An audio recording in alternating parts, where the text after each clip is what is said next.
Nobody is born respected. But some people walk into a room and the whole energy shifts.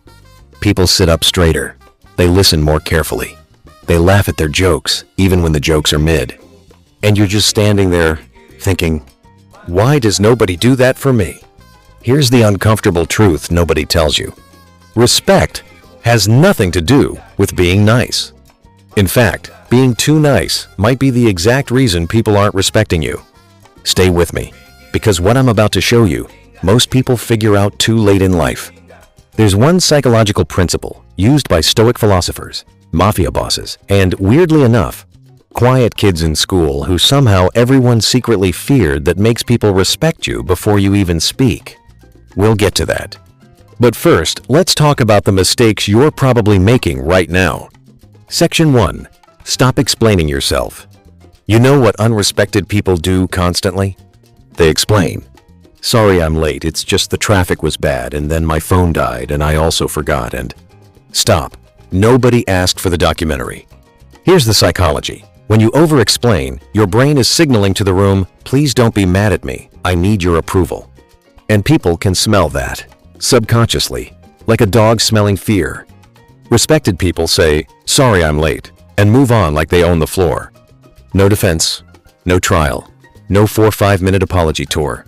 Because here's the wild part, the less you explain, the more people assume you had a good reason. Silence is perceived as confidence, and confidence is perceived as competence, and competence is perceived as, you guessed it, respect. One sentence, full stop, watch the room change. Section 2. The pause that changes everything. Most people are terrified of silence. Someone asks them a question and they immediately word vomit everything in their brain, stumbling over their own thoughts like a baby deer on ice.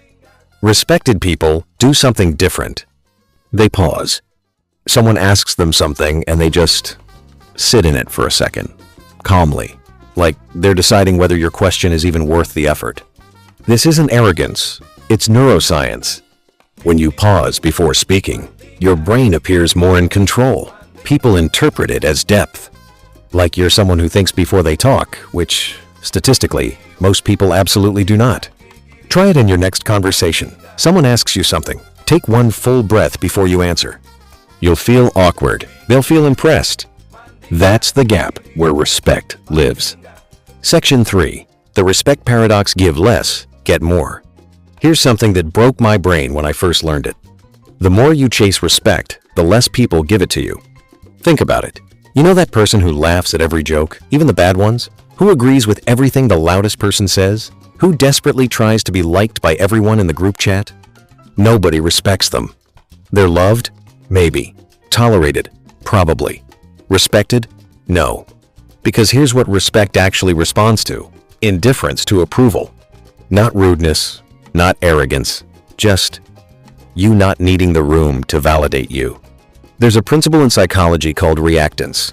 Humans automatically value what they can't fully control. When you seem like you don't need their respect, they feel compelled to give it. It's the same reason people want the thing that's slightly out of reach. You are the thing. Be slightly out of reach. Section 4. The shocker boundaries are respect magnets. Nobody told us this in school. They told us to be kind, share everything, make everyone comfortable, and then we grew up and couldn't figure out why people kept walking all over us. Here's the thing about boundaries. Most people think they make you seem difficult, but psychologically, they do the opposite. When you say no calmly, without guilt, without a 1-2 page justification, people recalibrate how they treat you, instantly. Because saying no communicates, I have standards, I have a life, I value my time. And subconsciously, people think, oh, this person isn't desperate for me. I should probably not take them for granted. Meanwhile, people who say yes to everything, the brain registers them as low-cost resources, available, unlimited, undervalued. You are not a free buffet. Start saying no like you mean it. Watch people start treating your yes like it's something special. Section 5. The single most underrated respect hack. Okay, remember that thing I teased at the beginning? The one principle that philosophers, villains, and mysteriously intimidating people all use? It's this: speak less than necessary. That's it. Not complicated. Not a morning routine. not a $79 self-help book. The person who talks the most in the room is almost never the one with the most power. Think of every calm, powerful character in every movie you've ever watched. They don't monologue, they say one sentence. It lands like a thunderclap. When you talk a lot, people subconsciously tune out because they know there's always more coming. They don't treasure your words. When you're selective with your words, every sentence carries weight. People lean in. They remember what you said. They quote you in conversations you weren't even part of. Less talking, more presence.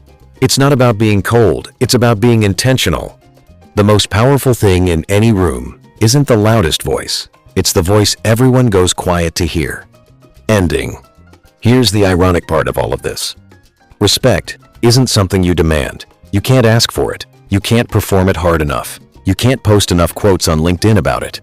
You build it quietly, through pauses, through boundaries, through the things you don't say and the approvals you don't chase. The people in your life who command the most respect, they're not trying to command anything. They're just unbothered, grounded, comfortable in their own silence. And that quiet confidence is the loudest thing in any room. You don't need everyone to respect you. You just need to stop giving them reasons not to. If this hit different, share it with someone who still overexplains themselves. You know exactly who.